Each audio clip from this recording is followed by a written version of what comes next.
السلام عليكم ورحمة الله تعالى وبركاته أبناء شعب المكلوم المحزون. في كثير من الناس الآن من الدبلوماسيين يتباكوا إنه نحن ما في دولة واقفة معانا في هذا العالم الطويل العريض الكبير الممتد الواسع المتسع. لا توجد دولة واحدة نستطيع أن نسميها بحليف للسودان وشعبه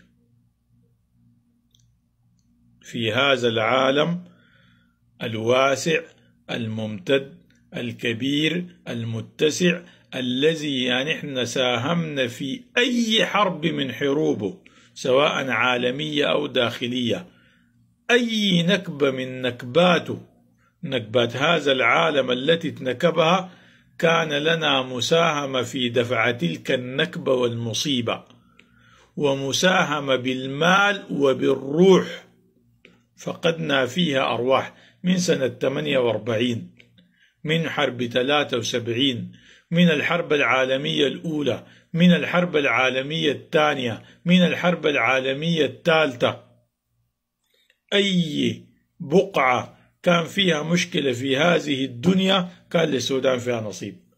الآن السودان كله خزل من العالم كله. العالم الآن بين اثنين: إما متفرج ومستمتع بمباريات التعذيب والقتل والتشريد والاغتصاب والتهجير هذه، أو أنه مساند وداعم لها. طيب، هل اللوم والبكاء كله على الخارج الذين لم يساعدونا؟ لا، اللوم على الدبلوماسية السودانية الفاشلة التي لم تستطيع أن تضم إلى جانبها ولا حليف واحد. ليه؟ لأنها مترددة، ولأنها ضعيفة، ولأنها متلونة، ولأنه لا يوجد شخص واحد يثق فيها، لأنها بتتقلب، ولأنه الأداء السياسي ضعيف. نحن محتاجين إلى حكومة قوية. لم نستطيع أن نقنع ولا جمهورية، حتى لجمهورية موز، بأن تحالفنا في هذه الحرب.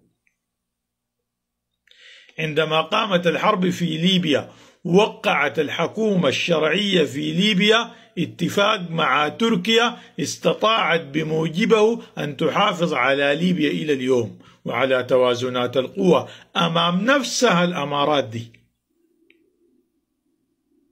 استطاع التدخل التركي أن يوقف المجازر، بل قبلها استطاع تدخل التحالف الدولي أن يوقف مجازر الغزافي.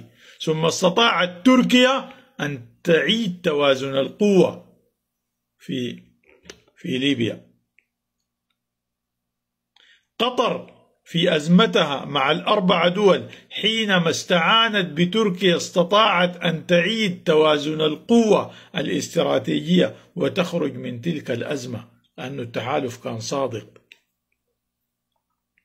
بشار المجرم القاتل الظالم بتحالفاته استطاع أن يصمد 15 سنة، سواء تحالفاته صحيحة أو خطأ، مع روسيا أو مع إيران، يصمد 15 سنة. أول ما رفعوا منهم يده انهار. عشان تعرفوا التحالفات، كل الدول حتى التي ندعي بأنها الآن واقفة إلى جانبها، هذه دول ممكن في أعلى معدلات الوقوف تسمى دول صديقة، لكنها ليست حليفة. ليه؟ لأنها ما بتدينا طلقة واحدة. ما تفتكروا الفاو دي سقطت الفاشر سقطت بقوة الجنجويد ولا بعزيمة. الفاشر سقطت بالدعم الدولي الأوروبي والدولي والإقليمي أولا، ثم بالصمت على هذه الجرائم مرة ثانية. فلا بد أن تكون لدينا إدارة سياسية قوية غادرة على صنع تحالفات ذات قيمة تستطيع أن نحتمي بها عندما تشتد الأمور.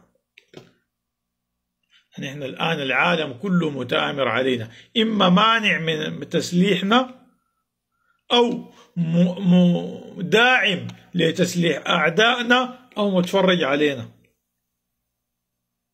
وتاني مرة السبب الرئيسي هو فشل الدبلوماسية السودانية، فشل الإدارة السودانية، فشل الرؤية السودانية، فشل الدولة السودانية عموما.